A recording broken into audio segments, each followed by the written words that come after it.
Bem, nós vamos começar o nosso Gestão em Ação aqui, mas antes disso, eu gostaria de, obviamente, agradecer aos nossos convidados, palestrantes, doutor Gustavo e doutora Adriana, e o Eric por estar aqui conosco.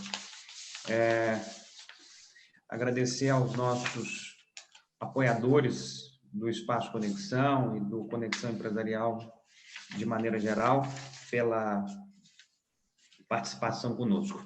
Mas vamos lá, estamos iniciando então o nosso Gestão em Ação dessa terça-feira, dia 20 de abril de 2021. A gente já realizou, meus caros Gustavo, Adriana e Érica, a gente já realizou algumas atividades aqui nesses últimos dias, desde o início de 2021. A gente iniciou o ano com uma expectativa diferente do que a gente enxergou. A gente estava acreditando que 2021, logo na largada, já teria um processo de vacinação muito mais avançado, as questões econômicas já tivessem avançado bem mais do que o que está ocorrendo agora. Enfim, eu acredito que boa parte das pessoas estavam esperando e ansiando por um 2021 diferente de como ele começou agora. A gente realizou o evento Conexão 2021 em fevereiro, foi 100% focado em economia e saúde, para que a gente tivesse um desenho do que a gente estava para assistir, e reunimos pessoas das mais diversas. E aí, com a retomada do Gestão em Ação para este momento agora, em que boa parte das coisas estão começando a se abrir de novo, Belo Horizonte anuncia ontem que começa a abrir de novo a partir dessa quinta-feira, São Paulo, idem, outros locais do Brasil e do mundo também. E passamos por esses momentos aí de sanfona, fecha, abre. Isso não foi Brasil nem Belo Horizonte, foi pelo mundo afora. Então, dentro dessa realidade que a gente está sobrevivendo, se reinventando, buscando caminhos, obviamente a gente entende que a comunicação é vital, não só para o momento que a gente vive de pandemia, mas também para retomada, para o reposicionamento das marcas, dos conceitos, do que a gente está esperando e por aí vai. Então, foi por essa razão que a gente chamou a Adriana e o Gustavo, para que eles compartilhassem um pouco desse sentimento e dessa visão que eles têm em relação à comunicação daqui para frente, e pedimos, obviamente, o Eric também para pontuar como empresa, como cliente, como é que ele está enxergando essas transformações que a gente viveu nesses últimos 12, 13 meses e como é que a gente vai atravessar os próximos dias.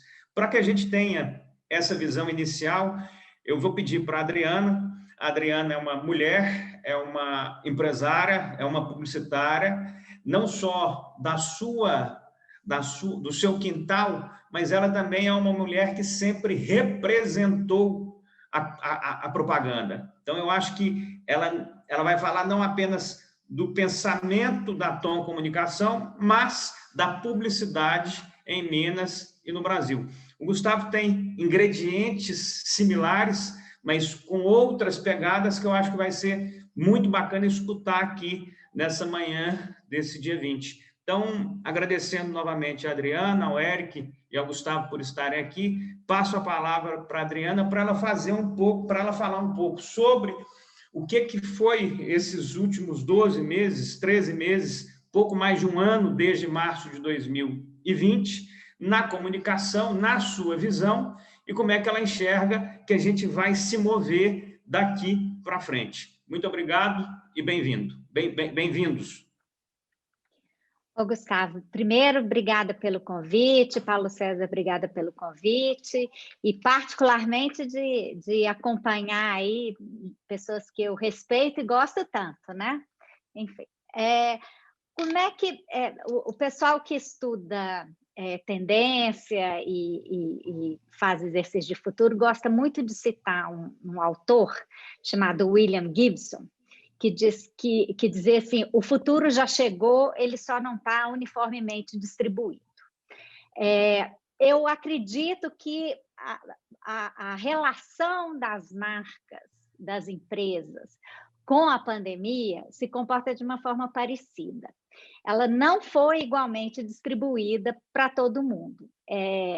Você viu setores muito abalados, setores que conseguiram se reorganizar, setores que saíram mais fortes do que entraram, embora a gente ainda não tenha visto o fim do túnel, como você disse, a gente ainda está esperando uma solução mais definitiva para essa sanfona, que é a imunização de todo mundo, vacina, enfim. Então, o que a gente viu aí, né? E talvez a grande contribuição da comunicação seja, de fato, trazer para a realidade, para as estratégias e para a avaliação das empresas aquilo que os consumidores estão sentindo, achando e principalmente se comportando, né? Porque aí quando a gente vê o que eles fazem, a gente entende melhor a relação de como é que eles fazem a posição, o pulo entre o que eles acham e o que eles fazem, né? Enfim, então, o que a gente está vendo? A gente viu, de fato, alguns setores que já estavam no caminho de uma transformação digital saírem na frente, porque a pandemia foi um acelerador das mudanças. Então, quem já estava no caminho foi mais rápido. A gente viu o setor financeiro se adaptar muito rapidamente, a explosão do Pix, dos meios digitais de pagamento. A gente viu quem já tinha já era nativo desse ambiente se dá melhor. Eu tenho até alguns estudos, depois eu posso compartilhar alguns dados, quais são as marcas que saem mais fortes, enfim, o ranking de marcas, né? Enfim, a gente tem as marcas digitais na frente de todo mundo, né? Quem que são as marcas que fazem sucesso e que estão na frente? A gente tem lá a Google, YouTube, Samsung, Microsoft e Facebook. São as 5 marcas segundo o ranking Ipsos das marcas mais influentes. Então, são as marcas digitais, nativas digitais, e que fizeram com que as pessoas conseguissem se conectar estando distantes. Mas isso não significa que apenas quem já estava digital conseguiu ou sobreviver ou atender às necessidades dos consumidores, porque, obviamente, as pessoas continuaram precisando comer, abastecer a casa. Inclusive, um dos segmentos que mais se beneficiou e viu crescimento no ano passado foi o segmento de construção, reformas e coisas ligadas ao lar, porque as pessoas passaram a ficar muito mais tempo dentro de casa e, portanto, elas precisaram adaptar o ambiente delas para viver em casa. A gente, por exemplo, na Atom, que tem o privilégio de ter uma carteira de clientes muito, não só diversificada, mas de clientes muito, muito bons e clientes excelentes nos seus segmentos, a gente viu assim, a gente atende o governo do Estado, que precisou usar a comunicação para contar para as pessoas como é que ele ia se comportar, né? O que significava. Lá no começo a gente fez uma campanha contando que a cidade, né, que o governo tinha se preparado, que ia fechar as divisas do Estado, enfim, como é que as coisas iam se comportar, o que o cidadão deveria esperar. A gente atende ao Banco de Desenvolvimento do Estado de Minas, que teve uma oportunidade muito grande de, na pandemia, transformar o seu propósito, o seu significado, né, de ser um banco de desenvolvimento alinhado aos objetivos de desenvolvimento do milênio e disponibilizar crédito de forma acessível, enfim, totalmente digital, com linhas específicas para pequenas empresas, negócios liderados por mulheres, enfim, inclusive tendo um desembolso recorde. A gente também atende a FAENG, enfim, que é um exemplo da excelência da economia mineira do agronegócio, né, que é uma indústria que é muito importante na economia do Estado e que, obviamente, o impacto deles não estava no consumo, estava só no cuidado que as pessoas precisavam ter, porque não há como fazer agronegócio dentro de casa, né? Isso não é uma opção para eles. Então, temos também Fundação Dom Cabral, que é o negócio da educação, particularmente da educação executiva, foi completamente impactado, transformado, precisou virar a chave da digitalização de um dia para o outro, né? E Rede Mater Dei, que estava no epicentro da crise, da pandemia, da dimensão sanitária, e que navegou não só com excelência, como culmina fazendo seu IPO na sexta-feira passada. Então, a gente vê que a pandemia não atinge as pessoas de forma homogênea, e, portanto, os setores não respondem de forma homogênea. O que a gente vê como melhor prática é aqueles que têm produtos e serviços ligados ao consumo que está privilegiado, alimento, saúde, educação, enfim, coisas que estão ligadas ao consumo, que seguem sendo necessários, conseguem, entendendo, olhando para o seu consumidor, olhando para a demanda, responder de um jeito, e aqueles que não estão diretamente ligados ou que não têm produtos cujo consumo se alteram, começam a focar a sua atuação na dimensão institucional do seu propósito. Quer dizer, para que eu existo, qual é a minha função, e aí que você vê, por exemplo, que é o caso da Fundação Dom Cabral, que não só tem cursos ou produtos ou serviços ligados a ajudar as organizações a exercerem e crescerem no seu propósito, mas ela própria, na sua dimensão social, ajuda as organizações ou aos empreendedores, enfim, ajuda a ter um impacto social. Ela está com um projeto muito importante de apoiar empreendedores e o empreendedorismo social para que eles consigam sobreviver. Então, como o futuro não é igualmente distribuído, também a possibilidade de atuar no momento de pandemia não é igualmente distribuído. Então, está claro que o digital não era já era não só uma tendência, mas uma realidade. Ela se consolida, né? Definitivamente. Quem não tinha planos de se transformar digitalmente, de ter uma atuação que conseguisse chegar nas pessoas de uma forma mais direcionada, que é a grande oportunidade que o digital dá, precisa pensar nisso imediatamente. Está um pouco atrasado, mas talvez ainda em tempo, né? E a outra dimensão, que é definitivamente essa coisa de você entender qual é o propósito das organizações e qual é a melhor forma de exercê-lo. Então, você viu bancos e grandes empresas aumentarem a sua atuação social, no começo ajudando nas medidas sanitárias, distribuindo máscara e tal, e agora que desemprego e, enfim, que a situação social se mostra muito difícil, né? Os números sociais, os números do impacto social de tanto tempo com a economia desorganizada, você está vendo grandes organizações se articularem para apoiarem uma atuação de apoio às comunidades, distribuição de cesta básica, enfim. Então,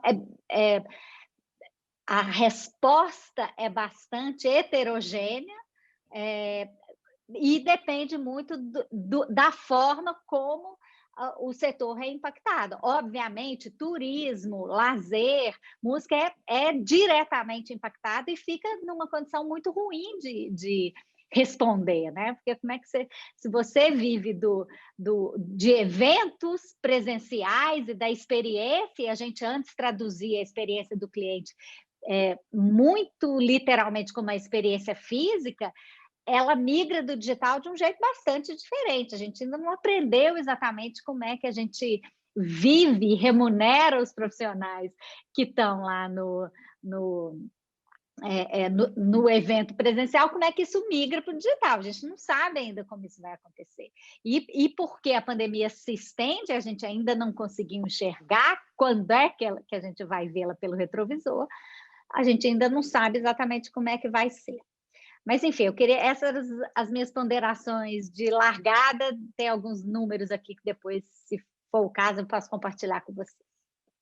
Doutora Adriana, perfeita a sua exposição aí, inicial, você falando sobre o que a gente está vivenciando aí nesses últimos tempos.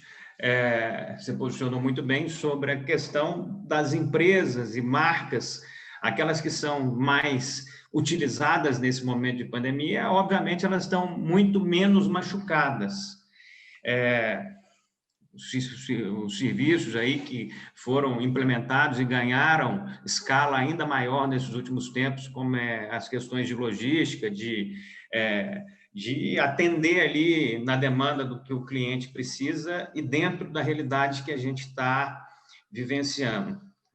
Ficou bem colocado aí tudo que você disse. Eu peço agora ao Gustavo para que ele faça também a sua interpretação aí do que está se passando, junto com as suas opiniões do que pode vir a se transformar nesses próximos tempos de maneira, vamos falar, imediata. O que eu digo dos próximos tempos? É agora, os próximos 6, 12, 24 meses. O que a gente pode esperar de transformação, de mudança, se é que, de fato, as terão de maneira mais efetiva? Como é que você está vendo isso, Gustavo? Eu sei que você é um artista aí da comunicação, tem uma capacidade de interpretar as pessoas e os sentimentos a partir, obviamente, do seu trabalho.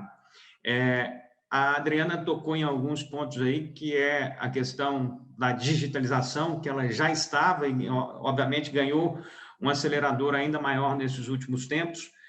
Como é que você enxerga a atividade? Como é que você enxerga o comportamento das marcas, então, nesses próximos tempos? Como é que você está interpretando tudo isso que se passou nesses últimos tempos com os seus clientes, com o seu dia a dia? Como é que você está enxergando passado, presente e futuro imediato?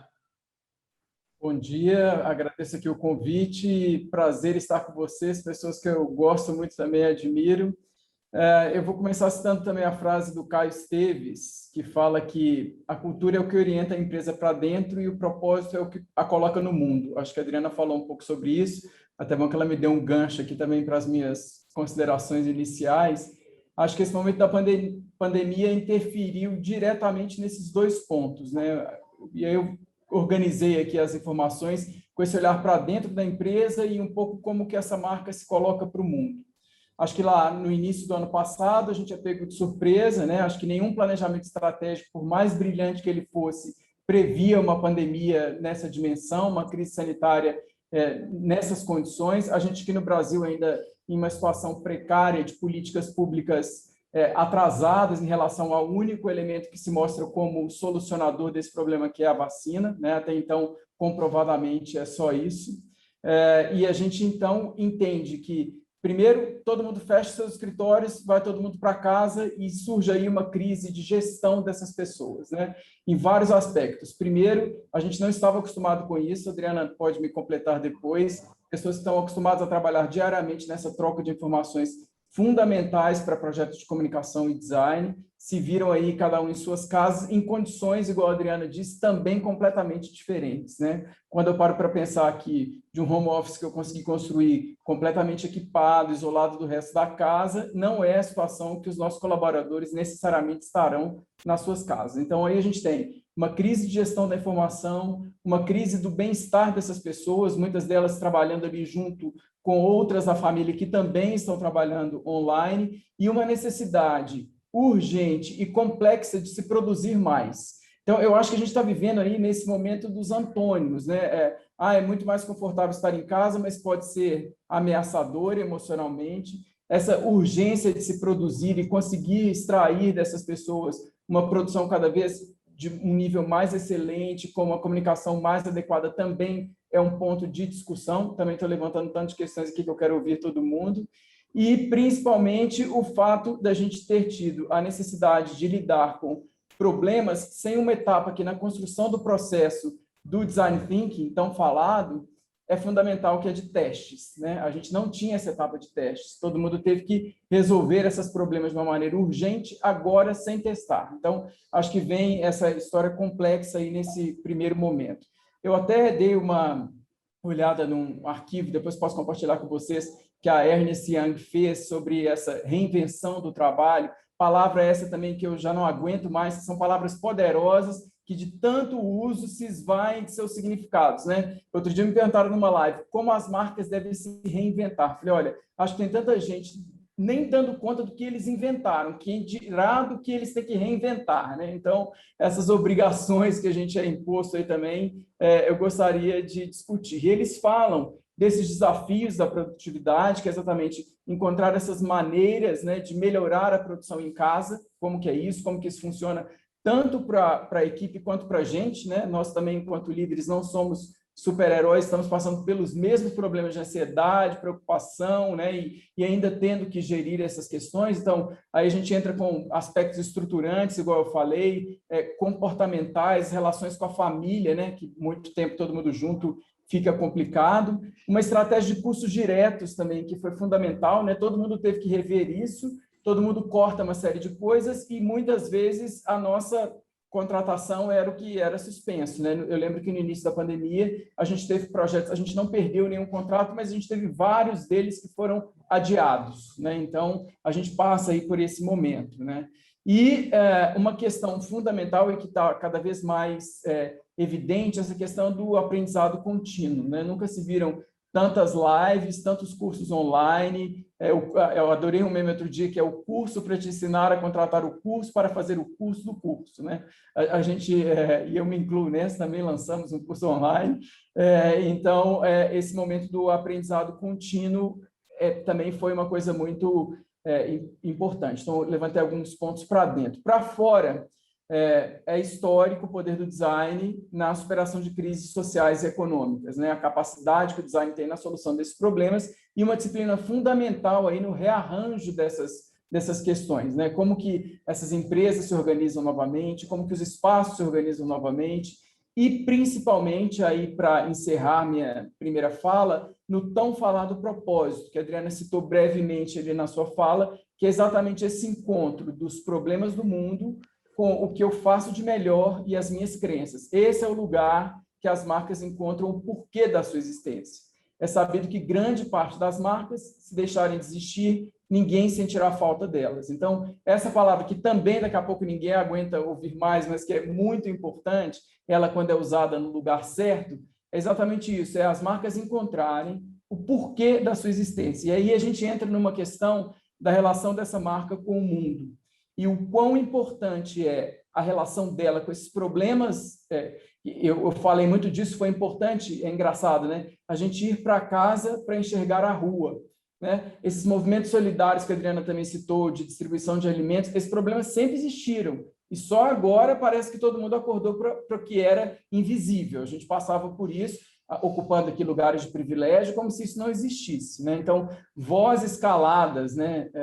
Ao longo da história, apareceram com muita intensidade agora. E é importante que as marcas entendam que questões como diversidade, equidade de oportunidade, equidade de gêneros, agora elas são obrigatórias, né? Elas não são mais eu quero ou não quero, né? É ridículo marcas que não entendem isso como sendo o mundo real.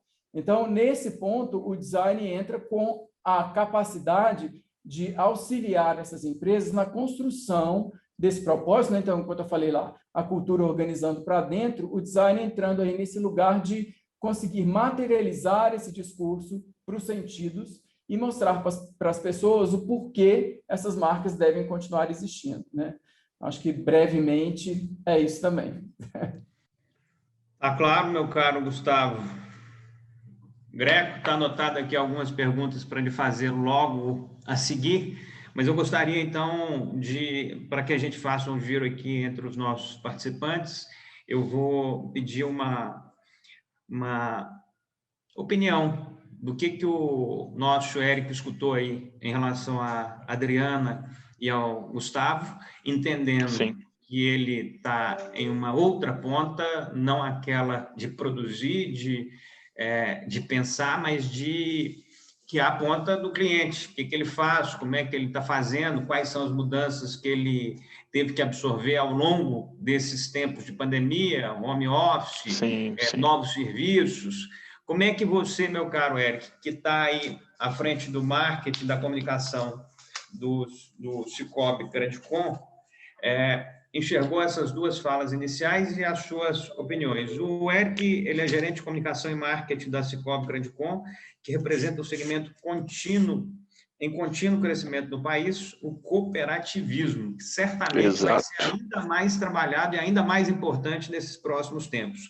A cooperativa possui 59 mil cooperados, tendo se tornado a maior cooperativa financeira da área de saúde do Brasil, a maior cooperativa financeira de Minas e a sétima maior cooperativa do Brasil, a sétima maior cooperativa financeira do Brasil. Então, não é uma atuação qualquer. Eu vejo lá o nosso prezado presidente Garibaldi se esforçando junto com a equipe inteira para poder fazer com que esses números sejam realidades e, graças a Deus, se tornam cada dia mais importantes. Caro Eric, o que aconteceu nessa usina de atividades aí da Sicoob Credicom? Como é que vocês se moveram nesses últimos tempos e como é que você escutou a fala inicial da Adriana e do Gustavo? Bom dia a todos, quero agradecer novamente a oportunidade de estar aqui com vocês, admiro muito o trabalho da Adriana, do Gustavo, de todos vocês que estão aqui hoje com a gente nesse dia. A Credicom, ela lidou muito com essa dicotomia do discurso de economia versus saúde, né? E nós trabalhamos muito como serviço essencial a unidade de economia mais saúde. E isso só foi possível devido ao trabalho que nós já tínhamos feito de endomarketing muito forte, que, no meu ponto de vista, é a base para a superação das empresas nesse momento que nós estamos vivendo, né? Nós trabalhamos muito na pesquisa que nós fizemos com os nossos cooperados aqui das 150 melhores empresas para se trabalhar. Comunicação interna, employer branding, foram as duas nossas maiores notas. Porque como manter agências abertas, inclusive dentro de hospitais, protegendo o nosso funcionário, obviamente, né, sem que exista um sentimento de propósito muito forte dentro da nossa equipe. Então, a gente trabalhou muito essa unidade do propósito e dos nossos valores para que nós conseguíssemos aí fazer com que a Credicom, apesar de todas essas dificuldades da pandemia, seguisse atuando de forma a atender os nossos cooperados, que são, em sua maioria, médicos, né?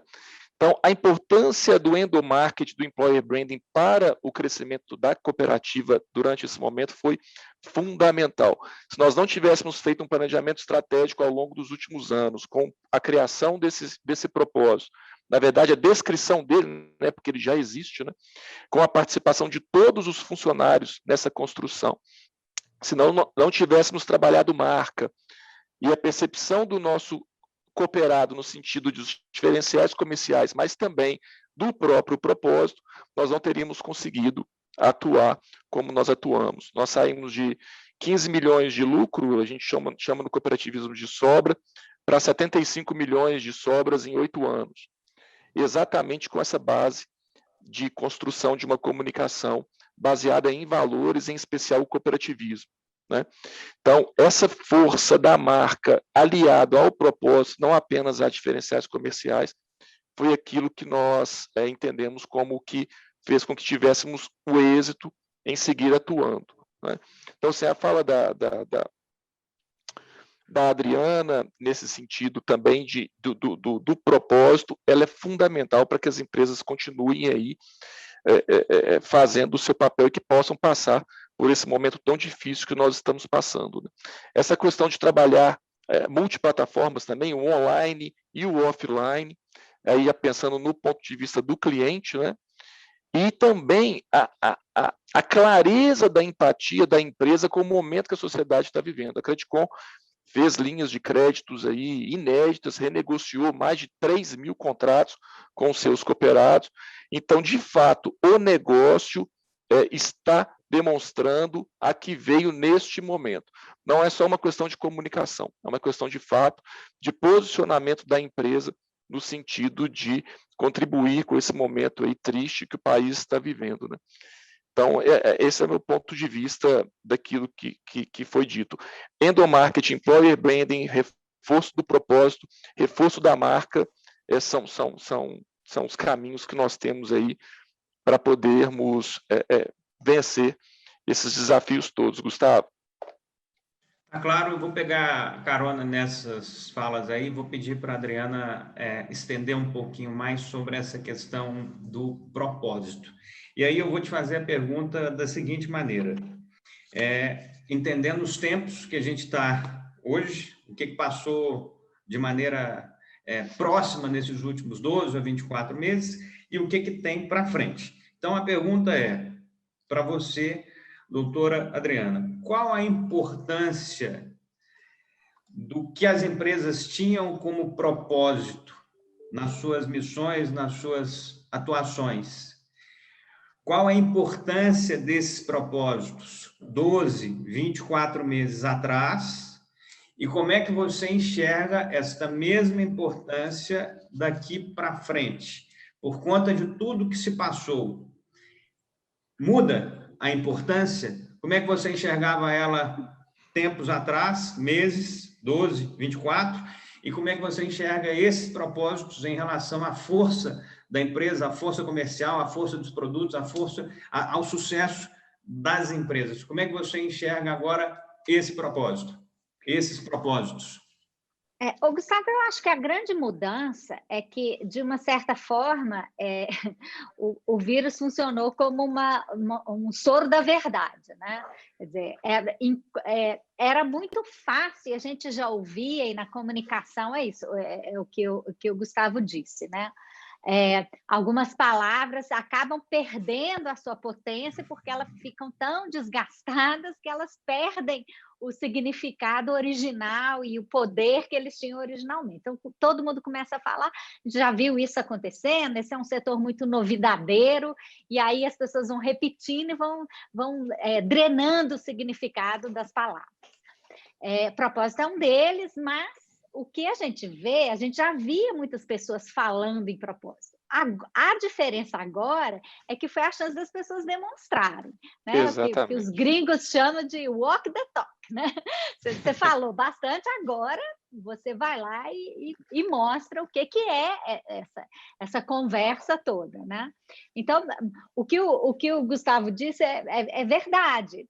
Muitas marcas, se deixarem de existir, não vão deixar nenhuma saudade, as pessoas não vão nem se lembrar, né? Então, o desafio de toda organização é mostrar-se relevante, né? As pessoas elas fazerem uma diferença tal que a sua existência faz diferença na vida de quem trabalha lá e na comunidade, enfim, não só dos funcionários, mas do entorno ali, né? Quer dizer, fazer diferença é um bom jeito de traduzir propósito, né? Faz falta, é um outro jeito de ver na prática se você exerce, de fato, algum tipo de propósito. O que eu vejo é que essa crise desse tamanho escancarou isso, então ela deixa claro para quem que faz falta ou não, com a sua capacidade de gerar um impacto verdadeiro. A gente agora está vendo uma outra palavrinha aí ganhar protagonismo, a sigla, na verdade, que é o ESG, que é de sustentabilidade ambiental e social. o mundo dos negócios sempre foi muito pródigo em gerar um vocabulário próprio para conseguir tentar chegar nas pessoas, mobilizar as pessoas. A diferença agora é, ou você, na prática, demonstra isso, ou então não faz o menor sentido, porque imagine que você está num desses segmentos diretamente impactados na sua habilidade de existir. Como é que você sai do lado de lá? Se você teve caixa para sobreviver, sobrou gente para sentir falta de você, sobrou gente para fazer pressão, para quê? Então, eu acho que essa que é o verdadeiro lugar do propósito nessa conversa, né? A capacidade de fazer diferença na vida dos seus empregados, mas também na comunidade e nos clientes. A gente também já ouve há muito tempo as empresas falarem que o cliente está no centro do seu ecossistema e muitas delas sequer conhecem esse cliente de verdade. Eu tenho uma grande amiga que é professora de estratégia e tal, e ontem ela me mandou um artigo divertidíssimo que na Alemanha, um desses programas de Shark Tank, enfim, de empreendedorismo, uma startup conseguiu recursos para desenvolver um produto feminino, era uma luva para manipular absorventes femininos, conseguiu dinheiro, e quando ela se lançou no mercado, as mulheres debocharam, porque era uma empresa inteira feita de homens, o investidor era de homens, e as pessoas olharam e falaram assim, mas esse produto resolve um problema que ninguém tem, né? Então, a gente continua reproduzindo o discurso de que o cliente está no centro, e na verdade, na prática, na vida real, poucas são as empresas que... Poucas são, não é verdade. As principais empresas e as marcas que prosperam conhecem exatamente, mas muitas empresas não conhecem exatamente a natureza da necessidade, o perfil dos seus clientes, dos seus consumidores, as pessoas que de fato botam o dinheiro dentro da empresa, o dinheiro que entra e fica, né, gente? O único recurso de qualquer organização que entra e fica é o recurso que o cliente se dispôs a pagar pelo seu produto ou serviço. Então, o que eu acho, na verdade, é que este período que a gente não pôde testar algumas formulações, como o Gustavo disse, na verdade foi um período de teste para as organizações em si. Estamos todos sendo postos à prova se aquilo que a gente está oferecendo tem demanda, tem qualidade, tem cliente, tem valor. Outro buzzword que a gente adora, que é do valor agregado, é isso. O que você se presta a vender tem valor na perspectiva do cliente, que na hora que os recursos secam, esse recurso que é disputado por todo mundo vira pagamento para aquilo que você está oferecendo. Então, eu enxergo que a gente está vivendo um grande soro da verdade. Vai sair do lado de lá quem conseguiu se mostrar útil, necessário, importante, e aí esse útil, necessário e importante é a perspectiva do consumidor e do cliente, do cidadão, eles é que dizem isso, não é a gente que fala, né? Para as pessoas, tem relevância ou não tem relevância, né? Quando o ranking da Ipsos, que eu mencionei mais cedo, do que é a influência das marcas, mostra que algumas dimensões que foram fundamentais para deliberar e decidirem quais eram as marcas mais influentes em 2019, que era inovação, confiança, em primeiríssimo lugar, agora seguem sendo muito importantes, mas também são divididos com coisas com atributos como responsabilidade social, engajamento e a própria resposta à Covid. Quer dizer, então, é isso que quer dizer a gente dizer que propósito é tão importante, né? Porque é essa capacidade de se mostrar responsável, de se mostrar sensível, de se mostrar atento àquilo que a sociedade pede das marcas, vira na frente admiração, preferência e, em última instância, compra, recomendação, que é isso que é a capacidade de você influenciar a sociedade à sua volta, que são outros nomes também para a gente usar quando a gente ficar cansado de falar a propósito da marca, né? Tá claro, Adriana. Eu vou pedir para o Paulo César fazer uns comentários daqui a pouquinho, mas antes disso eu vou fazer uma colocação aqui e o Gustavo pega a partir dela para falar um pouco. A gente falou aí anteriormente sobre a questão, você próprio, Adriana, mencionou aí esses novos meios que estão surgindo, como é que a gente vai precificá-los, como é que a gente vai entendê-los. E isso eu vejo que muito a partir dessa movimentação digital, surgindo aí os novos influenciadores, pessoas que carregam aí milhares de outras, influenciando essas pessoas rotineiramente, permanentemente. Isso eu entendo que é uma chegada de uma nova força, de um novo meio de comunicação. Até então a gente tinha os meios aí bem explícitos, a gente tinha a TV, o rádio, os veículos impressos, as ações presenciais, e com a internet, com esse crescimento das redes sociais, da influência das redes sociais no dia a dia nosso, de maneira geral, certamente essas pessoas passaram a ter novas influências.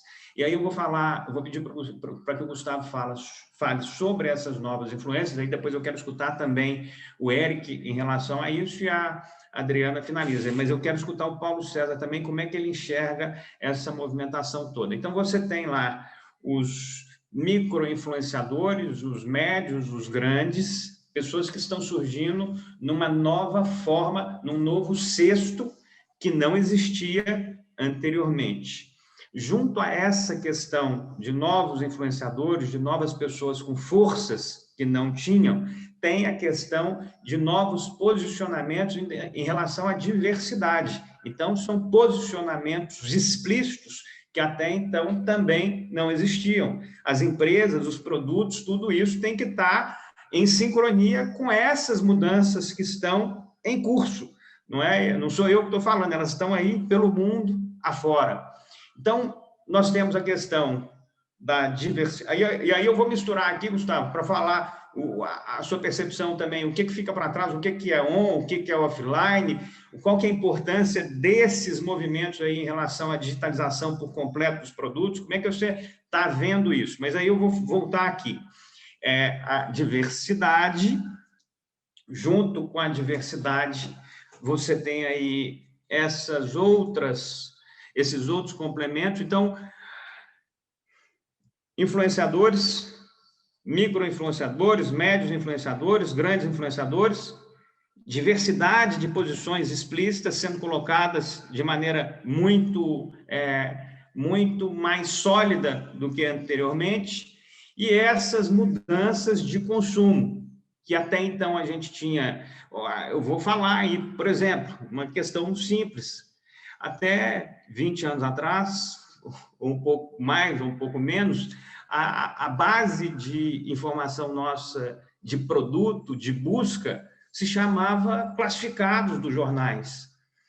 E essa versão que todos nós buscávamos, carro, TV, não sei o que mais, acabou. Os jornais impressos já não têm, obviamente, nenhum espaço para isso. Esse espaço virou Google, virou plataformas de mercado, de venda e por aí vai.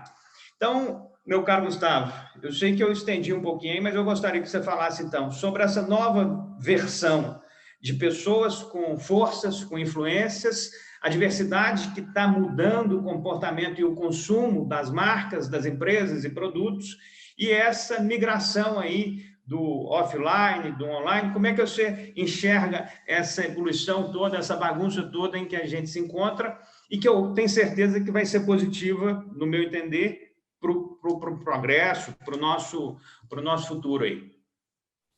Eu acho que a Adriana tem muito mais propriedade para falar de mídias do que eu e dessas novas mídias também, mas eu acho que eu passo para ela depois, que eu quero inclusive ouvi-la, mas falando um pouco sobre um ponto que eu acho importante nessa sua pergunta, que é a identificação. A gente trabalha com marcas, se a gente pensar no sinal gráfico, né, naquele desenho gráfico, é algo que está no lugar de, né? Eu olho para aquele sinal, para aquele símbolo, para aquele logotipo, e vem à minha mente todas as associações, é como se fosse uma alavanca, né, que faz vir à minha mente, ao ver aquele sinal, todas as associações que eu tenho a respeito da empresa, da instituição, ou até mesmo de uma pessoa, né? Se a gente pensar que marca é muito mais que o sinal gráfico, marca é tudo aquilo que forma as emoções e sentimentos na minha mente e no meu coração a respeito de alguma coisa. Então, a gente tem esse ponto. Nesse aspecto, a diversidade, que sempre existiu, né, não é novidade, essas pessoas começam a questionar por que elas não se veem representadas nos discursos dessas marcas, né? Então, pegar um exemplo que aconteceu comigo, inclusive, eu coordeno o principal prêmio de design do Brasil, e nós somos arduamente, severamente questionados por que na presidência dos júris não existiam pessoas pretas. Abrimos os olhos e nos vimos ali, obviamente não foi uma decisão de exclusão, mas fomos contaminados por um racismo estrutural que vivemos e acostumamos de achar normal entrar num lugar e não ter nenhuma pessoa preta ali dentro, sendo que a população do Brasil é prioritariamente composta por essas pessoas. Então, esse foi um... Pode me interromper. Espera aí. E se você realmente não tem aquela pessoa para aquela função, você vai colocar uma só porque ela é preta? Não tem sentido. Vou falar sobre isso. Ok. Tive um embate direto com uma pessoa, Gustavo Borges, que abriu meus olhos, me fez sofrer durante meses, e hoje eu tenho uma posição muito clara sobre isso. Primeiro, porque eu tive que fazer um discurso para um evento para 7 mil pessoas sobre isso. E aí eu fiquei naquele tão questionado lugar de fala, né? O que é lugar de fala? Fui buscar para eu conseguir falar no minimamente seguro ali naquele momento, e nas palavras da Djamila Ribeiro eu encontrei um conforto no momento que ela fala que lugar de fala é diferente de representatividade. Não, eu não represento pessoas pretas, mas, enquanto ocupando um lugar de privilégios brancos, é minha obrigação falar sobre racismo. Então, essa é a primeira questão. Segundo ponto, ótima sua pergunta. Eu usei esse argumento, falei, presidentes de júri de design são pessoas que têm uma trajetória incensada, celebrada, nomes de representação nacional, né, para ocupar os cargos de presidência desses júris. E meu argumento foi, eu não encontro essas pessoas. Tomei outra porrada. Por quê? Por que a gente não encontra essas pessoas? Porque essas pessoas não tiveram oportunidade de desenvolver a profissão igual nós tivemos, certo? Então, é fundamental que e existem excelentes designers pretos, né? Pessoas pretas designers, e era fundamental, então, que eu abrisse o meu campo de exploração para que a gente encontrasse essas pessoas que representassem isso. E aí, obviamente, foi uma discussão, a gente montou um comitê para você ver o tamanho e é aquilo que a Adriana falou, não adianta só a B-Design, enquanto a maior associação de design do Brasil, falar, nós somos nacionais. Se na hora que eu vou colocar representantes no lugar de presidências de júri, esse Brasil não é representado. Então, como ações imediatas, a gente trouxe 2 presidentes para compor o júri e com uma promessa de que nesse ano a nossa presidência tenha, no mínimo, quase que metade de pessoas pretas ocupando. Abrimos bolsas para essas pessoas, para pessoas indígenas também. Então, assim, são pontos que a minha resposta era a mesma sua, Gustavo, era que essas pessoas não existem. Um absurdo a gente falar isso, né? Na verdade, a gente não abre espaço para que essas pessoas apareçam, e é fundamental, igual a Adriana falou, que as marcas se coloquem verdadeiramente, o exemplo dela foi ótimo, o nosso cliente, nosso discurso é baseado no cliente no centro, fazemos marca para mulheres e não temos mulher nenhuma no nosso time. Faz sentido? Isso é incoerência no discurso, né? E aí, para encerrar e passar para a Adriana falar um pouco das mídias, marca é promessa, mas promessa tem que ser cumprida. Então, acho que é isso a grande questão. Tá claro. Você já colocou algum preto aí para alguns negros para poder apoiar aí nos trabalhos do dia a dia? Claro, estamos com um trabalho super preocupado em relação a isso, e nossa equipe hoje tem Maravilha. temos inclusive uma pessoa, que é a Tainá, que está aqui dentro para isso. Tá claro. Adriana, por favor. O que eu acho muito importante... Bom, eu adoro ouvir o Gustavo, mas o que eu acho muito importante, né, quando a gente pensa no processo de mudar e entender o que é a mudança, de novo, as realidades são camadas que vão se sobrepondo, não é simples. Quando a gente fala da importância do crescimento do digital, a gente não pode achar que uma coisa vai substituir integralmente a outra. Em alguns casos, que é o que você citou, Gustavo, em que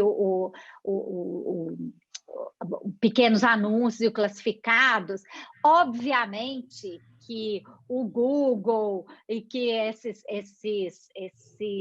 aplicativos, esses marketplaces, Mercado Livre da vida, eles respondem e atendem a essa necessidade de transacionar de forma muito mais dinâmica, apropriada, segmentada, perfeitamente.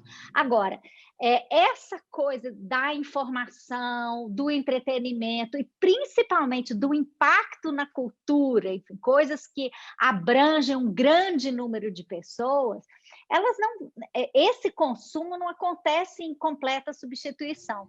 Aliás, quando a TV entrou, todo mundo achava que o rádio ia acabar. O rádio é importante até hoje, gente. Na pandemia, os estudos Cantar e Bope mostram que o rádio continua tendo a sua audiência, que as pessoas continuam ouvindo rádio, mesmo passando mais tempo dentro de casa. O que muda? O horário que usa, o horário de pico do rádio. As pessoas estão saindo mais tarde de casa, com isso eles estão almoçando mais tarde. O horário de pico da TV, por exemplo, se deslocou um pouco mais para a tarde, era 1h30 da tarde, passou a ser 2 horas da tarde, enfim. Tem mudanças do comportamento de consumo de mídia, mas essa não é uma substituição integral, as coisas vão as camadas vão se acumulando. Outra coisa muito importante no consumo de mídia da pandemia, o consumo de notícias cresceu. Então, a importância de meios tradicionais de comunicação, jornais ou marcas associadas à informação, cresceu. Aí você fala assim, nossa, mas será possível? Porque tem streaming e tal. Tem streaming, cresceu o streaming e cresceu o consumo de noticiário e de canais de notícia no Brasil e no mundo. Não foi só aqui, não. Então, o consumo de mídia, ele não é em substituição, ele é em acumulação.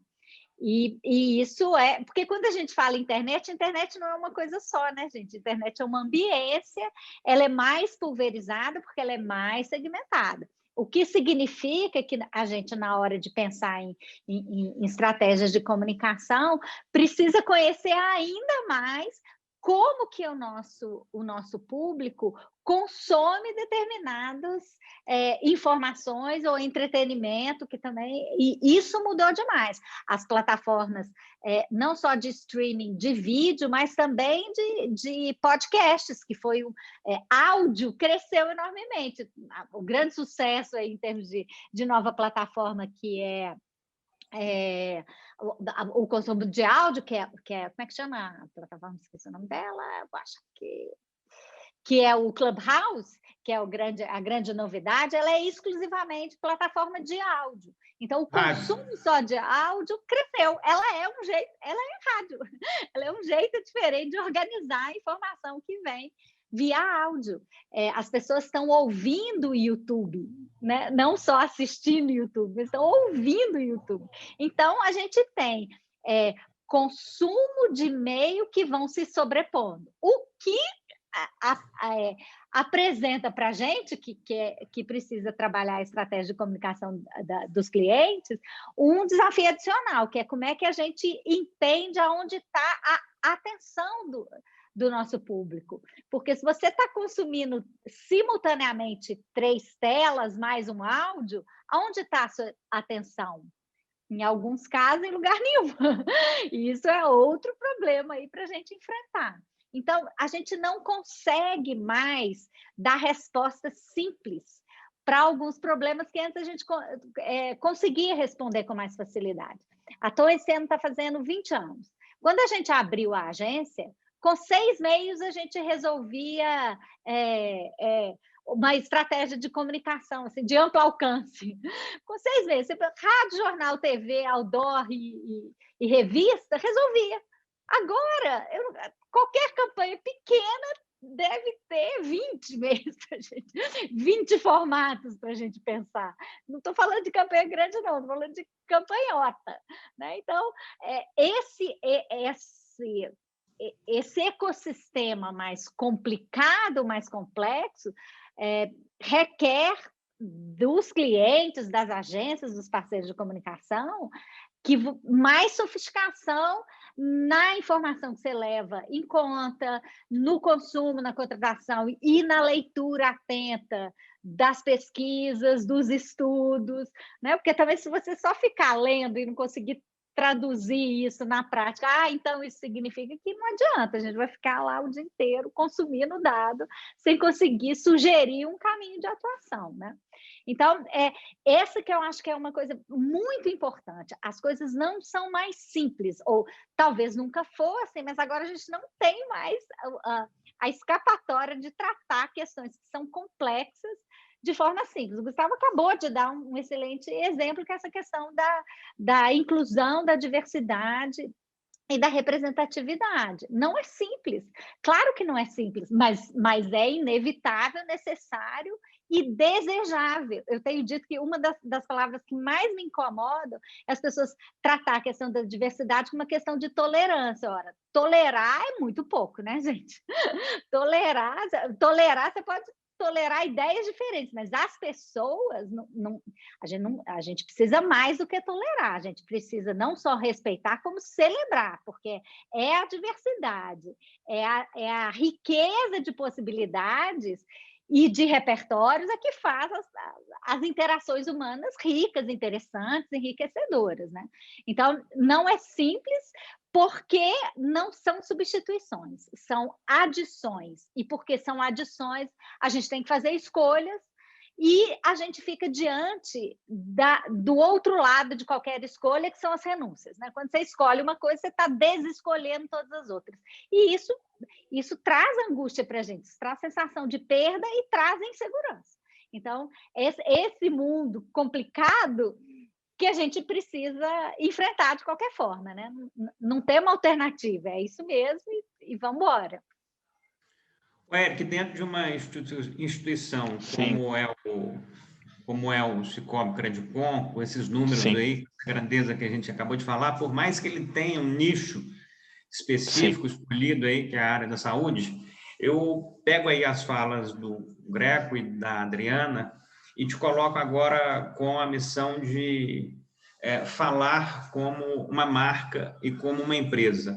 O que de fato está transformando dentro do dia a dia da Sicoob? Aí eu não estou falando só apenas no seu setor ou no ambiente, mas para o cliente, para o que o banco tem de missão, que é atender os clientes. O que está mudando em relação a essa ótica da diversidade? Como é que vocês estão enxergando o posicionamento dessas influências digitais? Vocês estão entendendo elas como um ambiente para investir, para comunicar as coisas do banco também? E aí eu estou falando especificamente dos influenciadores. É uma visão para frente? Em relação a essa diversidade, o banco também está enxergando a diferença dos clientes a partir dessas diferenças? São essas as duas perguntas, e aí depois eu quero escutar o Paulo César, como é que ele está vendo essa mudança toda acontecendo, ele nasceu, vamos falar, dentro do analógico, do impresso, atuando em jornais impressos, falando com eventos presenciais. Um dos principais meios de trabalho dele sempre foi o telefone. Queria, então, te escutar, meu caro Eric, e depois ter uma visão do Paulo César do tempo. Sim, na verdade o que a Adriana falou e o Gustavo também falou é muito importante. Nós não temos mais comunicação isolada, né? A gente está numa transição aqui já há algum tempo de uma comunicação para uma visão e que envolve, inclusive, sociologia, uma série de pesquisas que cruzam a percepção do nosso cliente, né, no caso aqui da Credicom Cooperado, a percepção de marca, de produto, de posicionamento de marca com maior frequência que a gente vai caminhar aqui, e usando, inclusive, o comportamento do consumidor também, para que a gente possa, diante destes dados, do cruzamento destes dados, criar estratégia e informações que vão junto com os objetivos da Credicom. Existe a comunicação isolada, sozinha. Quanto mais tratarmos comunicação como marketing e como uma área extremamente estratégica para o negócio, somente essa junção da estratégia com o poder de marketing é possível que a gente alcance resultados de fato significativos. Com relação à percepção dos novos influenciadores digitais, né, o que acontece é que a opinião agora das pessoas tem mais influência. Né? Quando você fazia uma grande campanha de publicidade, enfim, de comunicação, e a opinião do cliente ali, da insatisfação dele ficava local. Hoje não. Hoje você cancela facilmente uma empresa. Né? Desde que as pessoas não toleram mais, a gente leva isso muito em consideração aqui na Credicom, incoerência. Aquilo que a gente faz, que a gente fala que é o propósito, que é conectar pessoas para promover prosperidade com justiça financeira, de fato está impresso nos nossos produtos, de fato está impresso no nosso atendimento, de fato está impresso na nossa responsabilidade social. Qualquer incoerência, ela é facilmente percebida pelas pessoas hoje e disseminada. Então, na verdade, o que vem é potencializar as incoerências que existiam, né? E que ficavam locais na percepção das pessoas. Então, as empresas estão cada vez mais atentas a essa aderência àquilo que elas se propõem a fazer, né? Porque ninguém é obrigado a formar um propósito, né? Mas a partir do momento que o faz, deve ser de fato de verdade, porque os riscos são cada vez maiores, né? Então, assim, essa questão da diversidade, Gustavo, que você coloca, nós ainda estamos engatinhando no nosso ponto de vista, né? A Credicom ainda tem muito a melhorar, mas já é, de fato, uma empresa que tem isso no radar e pratica. Nós precisamos estruturar ainda mais as nossas ações nesse sentido, porque se eu vou a público dizer que este é um valor e é um valor da Credicom, eu preciso, de fato, ter estruturado um programa para que isso aconteça no meu ponto de atendimento, na minha agência e principalmente dentro da Credicom. Para a gente, essa diferenciação de comunicação interna, endomarketing, publicidade, é cada vez mais importante a união entre essas duas estratégias. Não pode ter divergência entre o que é interno e o que é externo. A gente trabalha muito endomarketing aqui por isso, porque a gente entende que quem está aqui dentro é quem vai falar lá para fora, que de fato é realidade, que a Credicom, por exemplo, pratica metade dos juros do que os bancos aí praticam. E esse é um fato, de que aqui ele participa dos resultados, foram mais de 220 milhões de reais distribuído para os cooperados nos últimos 8 anos, porque nós somos uma cooperativa financeira. Não adianta eu querer me apropriar dos valores do cooperativismo se eu, de fato, não os pratico. E, de fato, não é dizer, de fato, é fazer. E comunicar bem que faz. E, além disso, não adianta eu fazer se não há percepção do cooperado com relação, e da sociedade com relação àquilo que eu faço.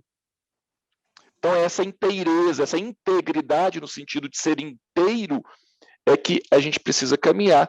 E também ter noção do que é valor para as pessoas que me enxergam. Então, diversidade, de fato, é valor. Dentro dos valores que ele percebe, diversidade está em qual lugar? Quando eu estou com um negócio resolvido, ou seja, a aderência, de fato, a diversidade se torna cada vez mais relevante. Mas se eu não resolvo o meu negócio, a diversidade continua sendo importante. Mas, peraí, existem outros atores aí para que a gente também possa atuar concomitantemente. Então, para a gente não tolera incoerência aqui na Credicom, e a comunicação reflete, de fato, o que é a empresa. O que a Adriana falou, o Gustavo falou, é verdade, existia muita incoerência, tinha um propósito colocado na parede aí, que de fato não era exercido, né? É muito bonito, ele é lindo e tal, então, sim. Então, cada vez, resumindo um pouco, né, cada vez mais coerência, cada vez mais pesquisas de percepção, cada vez mais unidade de dados na transformação de informação e de estratégia para que a gente faça o que a gente chama de comunicação, mas que cada vez mais envolve RH, DO, desenvolvimento organizacional, planejamento estratégico e marketing, e a comunicação está no meio disso tudo aí para que a gente consiga ter êxito dentro das nossas corporações. Tá claro, Eric. Eu vou pedir agora ao Paulo César para fazer um comentário mais sobre o que ele está percebendo aí nessas grandes mudanças. E aí eu cito a transição do impresso para o digital, por mais que a gente insista ou a gente queira a continuidade do impresso, a gente vê que há uma mudança de consumo muito grande. Falando dessa mudança aí do impresso para o digital, do consumo aí de maneira geral, em dezembro de 2019, o Paulo César estava viajando e aí eu mandei uma mensagem para ele, que foi uma mensagem exatamente daquele momento. Então, em dezembro de 2019, Gustavo, Eric e Adriana, e cada um que está aí nos assistindo, em dezembro de 2019, saiu um editorial na Folha de São Paulo que, independente de opiniões do que acha da linha editorial assim, o assado, é o maior veículo de informação que a gente tem no Brasil. Então, não tem como questioná-lo. E, além de tudo, é uma empresa e um veículo com 100 anos de atuação diária, de atuação contínua. Então, o maior exemplo que a gente tem de impresso no Brasil, no meu entender, é a própria Folha de São Paulo. A Folha de São Paulo saiu com um editorial, então, em dezembro de 2019, que eu compartilhei com o Paulo César, no dia 31 de dezembro de 2019. E o que falava essa mensagem, prezados? Essa mensagem contava sobre uma realidade que, obviamente, ela já estava percebendo, vivenciando e aprendendo com ela, que era uma transformação do próprio negócio. Então, em 2000, essa mesma Folha de São Paulo tinha cerca de 600 mil exemplares de circulação por dia.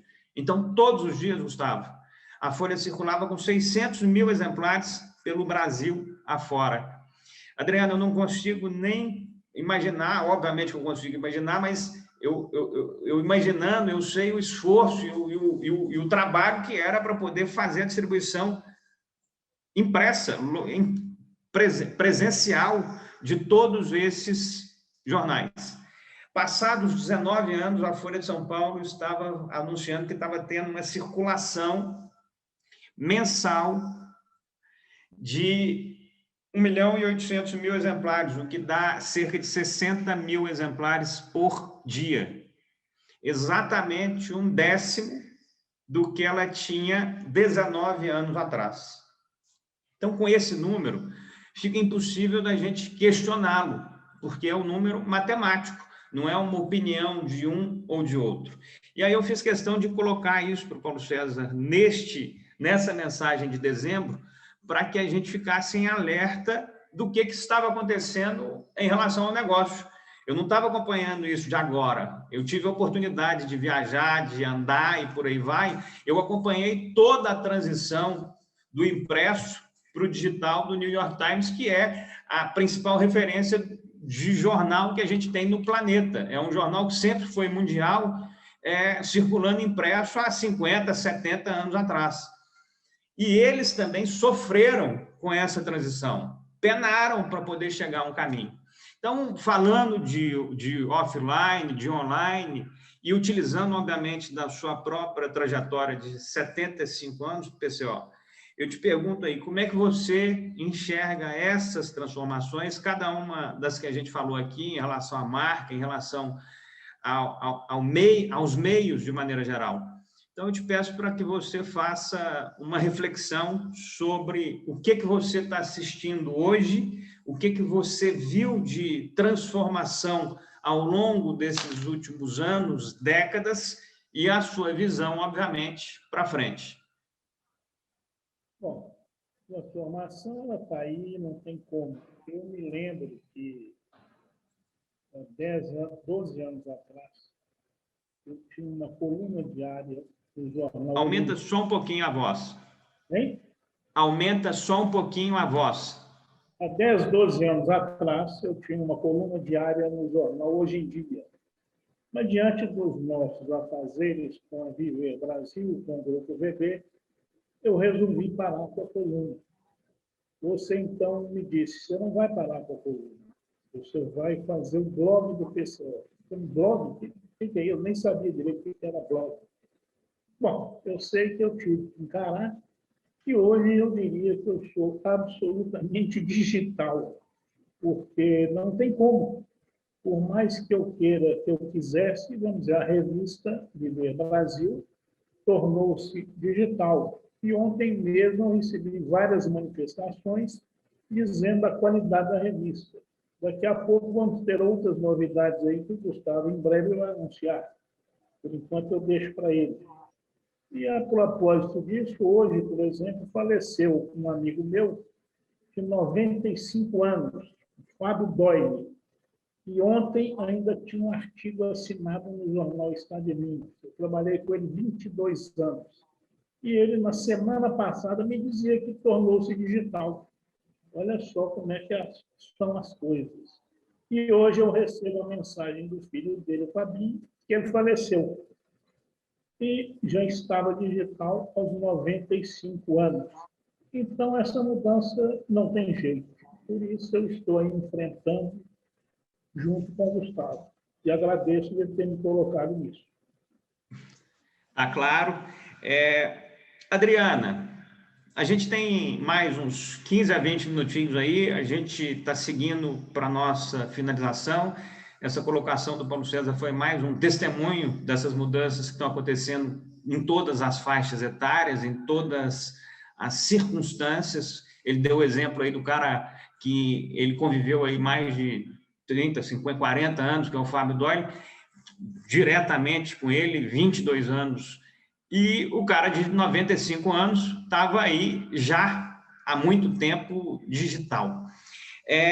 Adriana, se a gente fosse pegar para falar um pouquinho sobre a nossa área aqui especificamente, se a gente fosse pegar quais são as áreas, empresas mineiras que saem na frente nesse momento, não apenas dos seus clientes, mas da sua visão. Como é que você entende que Minas pode se destacar de alguma maneira nesse processo? A gente sabe que tem uma série de iniciativas aqui, como é o caso do São Pedro Valley, de muitas empresas de tecnologia, nós temos empresas do sistema financeiro também avançando, pode-se citar aí o BS2, o Banco BMG também se digitalizando por completo, o Banco Inter, enfim, você tem várias empresas aí que estão dentro desse ambiente que você citou na sua fala. Como é que então que você pontua, como é que você escala as empresas mineiras que saem na frente? Nós temos bons exemplos? Nós temos bons exemplos e a digitalização, em teoria, pode nos ajudar, porque na medida em que a gente conta menos com a preponderância daquilo que é físico, a gente ganha asa para alcançar novos mercados para além das nossas montanhas. Eu vou falar um pouquinho mais sobre isso, eu queria só voltar num comentário que você fez sobre essa coisa do papel ou não. Eu acho que tanto Folha quanto o New York Times, quanto a revista Viver Brasil, entendem bem que o produto não é o estado físico da revista, o papel que imprime, né? O produto do jornalismo é a informação, é a relevância, é o serviço que ela presta, é a influência que ela exerce. Então, esta migração, ela tende a favorecer todo mundo, inclusive o meio ambiente, que a gente está falando aqui, que sustentabilidade é importante. Pensa o desperdício de esforço que é produzir papel para imprimir jornal, que na hora que vai para a banca já está obsoleto, porque essa conexão do mundo faz com que uma informação de 12 horas atrás chegue na casa das pessoas velha. Né? Então, a relação que as pessoas conseguem estabelecer com o ato de informar muda muito drasticamente. Agora, a necessidade de ter informações apuradas, bem redigidas, bem apresentadas, bem contextualizadas, é que muda. O que o jornal perde a primazia é essa história de ser um marketplace, perde o sentido de você fazer isso via pequenos anúncios, que você vai lá, compra no domingo e terça-feira você sai para olhar, enfim, não faz sentido. E essa coisa de índice e coisas que são instantâneos que o smartphone te dá. Agora, ter fontes confiáveis, legítimas, ouvir as pessoas, contextualizar as pessoas, a gente está vendo produtos jornalísticos como newsletters, os próprios podcasts, em que você trata de um assunto, 1 hora para pensar apenas um único assunto, que são formatos de podcast mais ou menos com isso, você vê que é a relação das pessoas com a informação, mas a informação mais precisa possível, mais bem apurada possível, e principalmente contextualizada, é o produto do jornalismo. Então, o que a gente precisou fazer foi diferenciar o suporte, ou a forma como o produto se apresentava tangivelmente, para aquilo que é o coração do produto ou do serviço ali prestado. E eu acho que é por isso que Viver Brasil e New York Times conseguem achar seu caminho de sobrevivência, porque eles continuam sendo relevantes, voltando a uma coisa que a gente tinha falado lá atrás. Em relação à economia de Minas Gerais, primeiro, eu acho que o principal, a gente precisa em Minas Gerais um pouco mais de imaginação para a nossa economia. A gente ainda tem um PIB que reflete uma economia fundamentada na agricultura, que é muito bom, mas ainda com um volume um percentual do PIB menor do que deveria de produtos de maior valor agregado para a composição do PIB, né? Ainda está muito na indústria extrativista, enfim. Precisamos tornar essa vontade uma expressão verdadeira, refletida nos números da economia. E a pandemia foi muito ruim para a gente, porque a gente tinha o nosso setor, por exemplo, em Belo Horizonte, que é de serviço, é muito afetado, bar, restaurante, evento, turismo de negócio. A gente tinha uma estratégia para a cidade de Belo Horizonte baseada no turismo de negócio e que sofre brutalmente, né? Porque como é que você vai ter eventos presenciais de negócio sem poder ter a presença das pessoas? Então, o desafio de Minas é grande, mas a gente tem ativos para enfrentar, né? Então, a gente tem muitas empresas de tecnologia com capacidade de enfrentar. A gente tem a gente está vendo aí investimentos chegarem em empresas mineiras, Hotmart, tem a Take, enfim, a gente tem várias empresas de fundamento tecnológico importantes, significativas, e agora recebendo aportes financeiros, várias fintechs, enfim, a gente tem. E porque a gente tem, em Minas Gerais, uma educação para muitas pessoas, não é igualmente distribuído, de novo, as desigualdades são o nosso pecado grande como nação, né? Mas a gente tem muita gente muito bem formada e que estava indo embora, né? Muitas pessoas foram embora do Estado, porque a gente também tem um país muito concentrado, com a economia muito concentrada em São Paulo. Qual é a vantagem, se tem alguma, né? Não gosto de ficar sendo muito poliana em relação à pandemia, porque é um desastre muito grande com gente morrendo. Então, não se trata da gente falar, que bom que teve. Não, é muito ruim. Entretanto, a gente tem, agora que as pessoas foram obrigadas a reorganizar-se num trabalho em que o digital é uma realidade maior, né? Essa realidade digital que mistura o físico com o digital, a gente chega a mais lugares. Então, a gente também, se a gente imaginar uma economia com atores mais agressivos nesse sentido, com mais coragem e menos introspectivos e mais dispostos a se apresentar para o jogo, você vai ver que a gente tem condição de oferecer serviços em outros estados com mais tranquilidade, né? Porque se a gente está aqui conversando todos na cidade de Belo Horizonte através de uma plataforma, não significa que a gente não pode estar falando com outros lugares do Brasil e do mundo, né?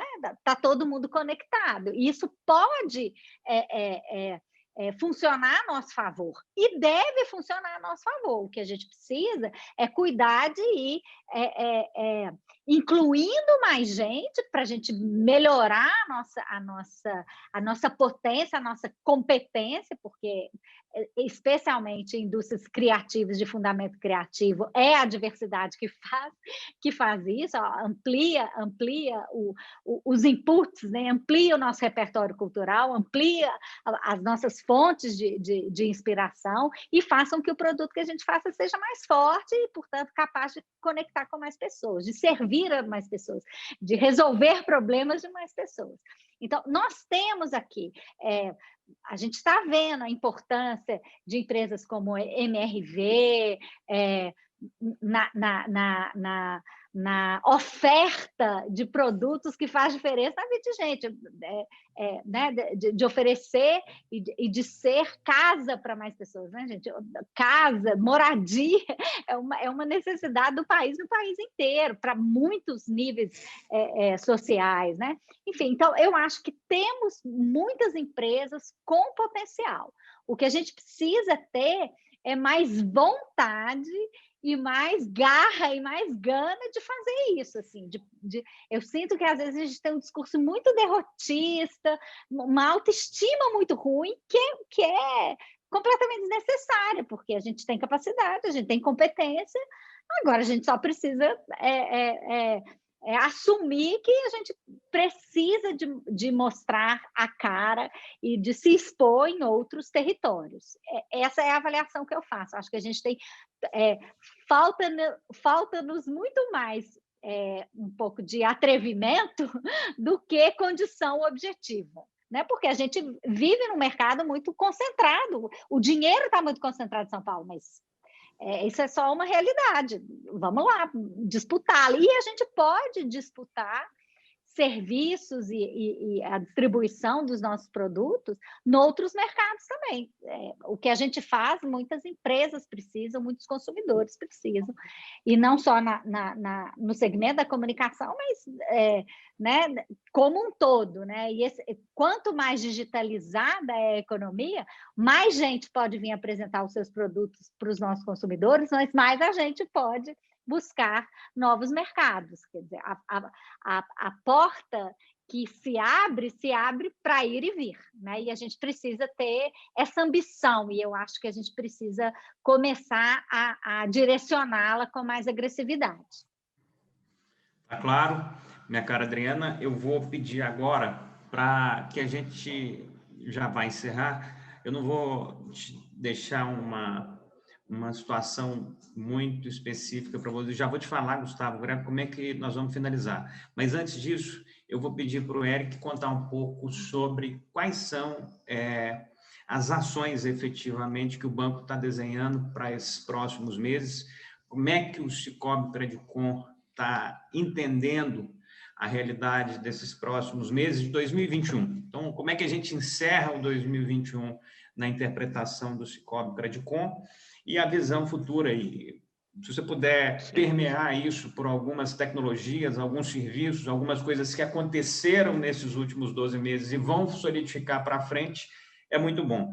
E no final da história, meu caro Gustavo, você vai terminar, e aí eu te dou o tempo para que você não precisa desse tempo, mas eu estou te dando ele para que você reflita e para que você finalize o nosso Gestão em Ação da maneira mais qualificada possível. E a minha pergunta para você vai ser: quais são as principais vozes caladas que você entende ao longo dessa nossa história e como é que a gente pode, de fato, dar mais amplitude a essas vozes que até então estavam caladas e que, obviamente, precisam ter o seu espaço. Eu vou te pedir para você encerrar o nosso Gestão em Ação desta maneira. Por favor, Eric, conta para a gente o que aconteceu nesses últimos 12 meses de pandemia, o que fica para frente, quais são essas inovações que a gente pode entender como respostas, como resultados dessa temporada que a gente passou. Sim, foi um ano de transformação, de fato, tivemos que nos adaptar muito velozmente para a realidade que estávamos vivendo. Hoje estamos com 120 funcionários em home office para uma instituição financeira que tem como seu principal pilar o atendimento, e esse atendimento prioritário, né, na relação humana, de fato, nas agências físicas. Tivemos que, em 2 meses, pivotarmos a nossa forma de gestão e atendimento, e conseguimos com êxito. A Credit consegue, seguindo o seu propósito, faz questão de estar com as suas agências abertas para suportar os médicos nesses momentos tão difíceis, e os demais profissionais da área da saúde. Estamos com todos os esforços para fazer isso com o maior nível de segurança possível para os nossos funcionários. Vacinação de todos os funcionários para a gripe, eu tenho certeza que assim que possível também para a própria Covid, um alto investimento em tecnologia, um alto no sentido da nossa capacidade, né? A Credicom é uma grande cooperativa, mas comparado com os grandes players do mercado não é, né, tão significativa como o Itaú, como o Bradesco, estão bem à frente, né? Mas nós vamos chegar lá com toda certeza. Então, a Credicom tem trabalhado muito o seu planejamento estratégico do ponto de vista de expansão, isso que a Adriana colocou, no sentido de acreditarmos que uma cooperativa mineira, né, nascida em Belo Horizonte, pode, de fato, alcançar todo o Brasil. E hoje a Credicom tem negócios em todos os estados brasileiros, mais de 200 milhões de reais emprestados aí, mesmo sem a agência física. A agência física nós estamos em Minas Gerais, em 2017, 18, perdão, entramos em São Paulo, agora recentemente uma incorporação em Salvador e Lauro de Freitas, então com a agência física a Credicom está em 3 estados e com um projeto de expansão a partir da diversificação do seu serviço, agora com um projeto ainda inicial, que está amadurecendo, mas já está rodando para os nossos cooperados de uma agência digital. Então, a Credicom pretende avançar no digital também, acreditando sempre nos dois, né? No on e no offline, nas plataformas digitais, mas também no atendimento físico. A Credicom segue sua caminhada de expansão para se tornar cada vez aí uma alternativa ao sistema financeiro, que eu não gosto de chamar tradicional, eu prefiro chamá-lo de sistema financeiro não cooperativista, porque você tem 2 modelos, o cooperativista e o que não é cooperativista. Então, a gente trabalha cada vez mais nesse sentido. Queria contribuir com o que a Adriana falou, no sentido de empresas mineiras.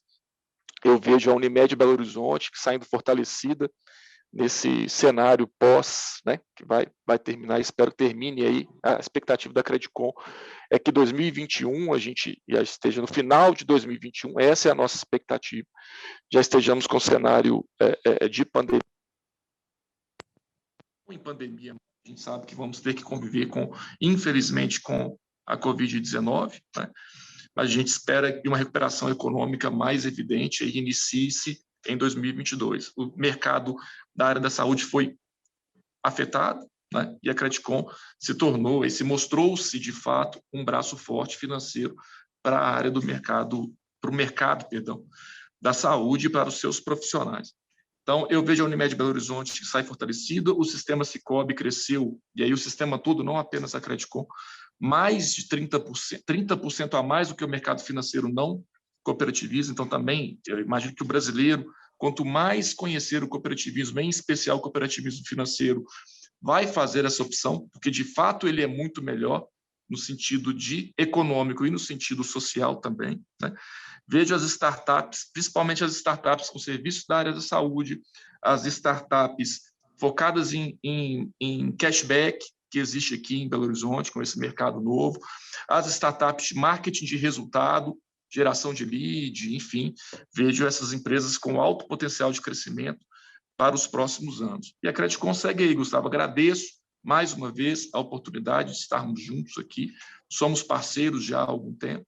E agradeço ao Gustavo Greco, à Adriana também, pela oportunidade de ouvi-los. Falar com vocês é sempre um desafio enorme, porque vocês são craques da área e eu estou aqui aprendendo muito com vocês. Muito obrigado de verdade. Obrigado a você, Eric, pela participação. Antes de passar para o Gustavo, vou fazer aqui rapidamente a leitura de algumas mensagens. Bom dia a todos, da Grace Dias, Rogério Medeiros, que é desembargador. A grande dificuldade da comunicação, a meu ver, é a enorme quantidade de palpiteiros de todos os setores, cheios de certezas, mas ninguém sabe nada sobre a pandemia. Executivo, legislativo, judiciário, cientistas, leigos. Assim, falta humildade na comunicação. Culpa de todos nós. Evento muito oportuno, parabéns a todos. Rogério Medeiros, desembargador do TJMG. Gustavo Greco, maravilhoso. Excelente discussão, conversar sobre inclusão é necessário, parabéns a todos. Otávio Toches, da Toches de Paula. A Fernanda Formoso, também lá da TOM, fala aqui na TOM também. Esse evento emitirá certificado? Não temos o certificado amador. A Laís Regina Câmara, obrigado pela oportunidade de assistir esse evento. Obrigado a você por ter estado aqui conosco, minha cara Laís. Gustavo Greco, quais são essas vozes caladas ao longo da história, aonde que a gente tem que colocar luz e holofote para que essas vozes realmente sejam escutadas, vistas e reconhecidas? E assim a gente vai terminar essa Gestão em Ação escutando o Greco sobre essa percepção dele, que a gente precisa ter mais atenção a determinadas vozes. Queria agradecer também o convite, Gustavo, Paulo, Adriana e Eric, sempre um prazer. Adriana, já estive mais com você do que com o Eric, mas adorei o papo também. Eric, muito obrigado. Acho que a palavra é equidade, né? Que é essa virtude de conseguir enxergar os direitos como iguais para todos, né? Então, o Eric falou um verbo que eu gostei, estamos engatinhando, nós também aqui estamos engatinhando, mas para andar é preciso engatinhar primeiro, então já é um passo, né? Acho que isso é bem importante. As vozes são várias, né, Gustavo? Pessoas pretas, LGBT, indígenas, as pessoas que hoje passam necessidades aí, a gente nunca viu tanta gente na rua passando fome, né? Aí já vai ter para uma questão um pouco mais social, mas eu acho que o importante é agir, assim, primeiro entender que nós somos, sim, de certa forma, ou de toda forma, responsáveis por isso, né? Uma vez que ocupamos, igual eu falei, lugares de privilégio, que a gente não precisa representar essas causas para poder fazer algo por elas. Então, uma dica que eu tenho é: entenda aí o que é a sua questão. Você também não tem que abraçar todas as causas e não é colocar no anúncio da sua empresa uma pessoa preta, uma trans, não é sobre isso, né? É sobre fazer algo para que isso mude de verdade. E eu vou pegar um exemplo que talvez seja mais fácil de entender para todo mundo, né? Um homem e uma mulher ocupando o mesmo cargo numa empresa, normalmente eles terão salários diferentes, o homem ganhando mais, né? Então, só isso já é um ponto para rever na empresa. Isso acontece aqui dentro, então é hora de rever, né?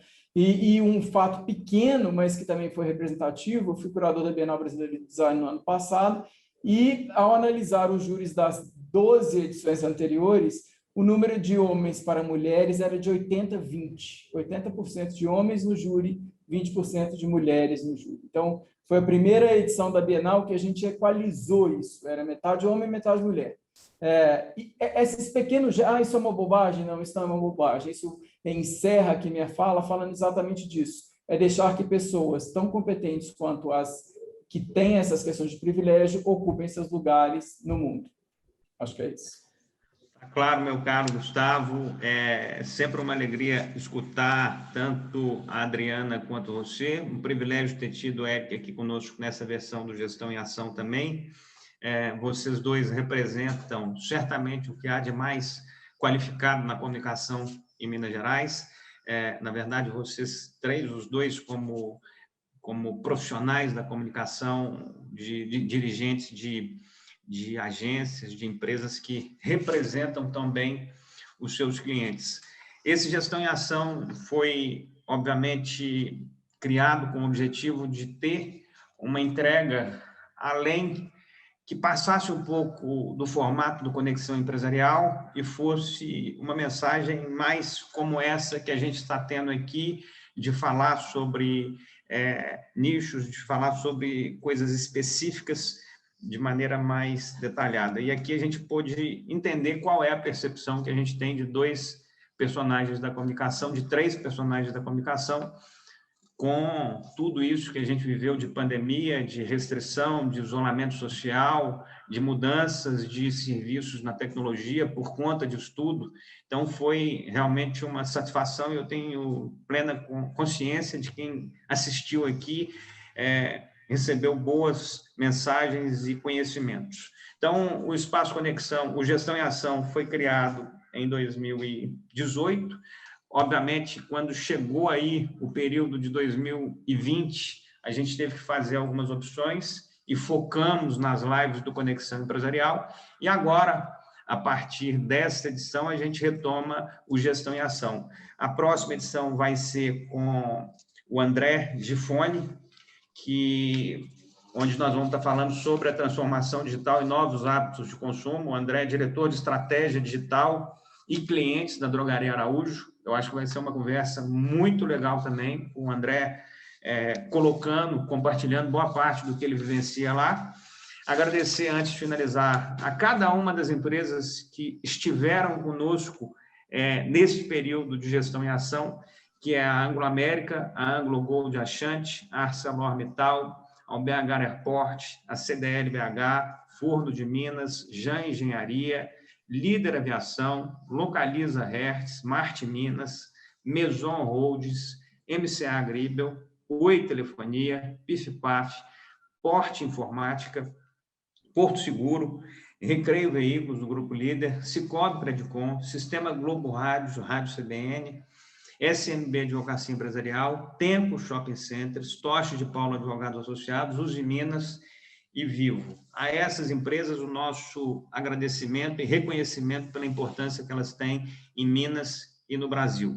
Então, a gente fica com o nosso Gestão em Ação aqui, já reforçando que a próxima edição é com o André Gifone, diretor digital, de estratégia digital e clientes da Drogaria Araújo. Vai ser um prazer tê-lo aqui, André. Obrigado, Gustavo. Obrigado, Adriana. Obrigado, Eric. Obrigado a cada um que esteve conosco e vamos ao próximo Gestão em Ação em maio de 2021. Obrigado a todos. Beijos. Obrigado.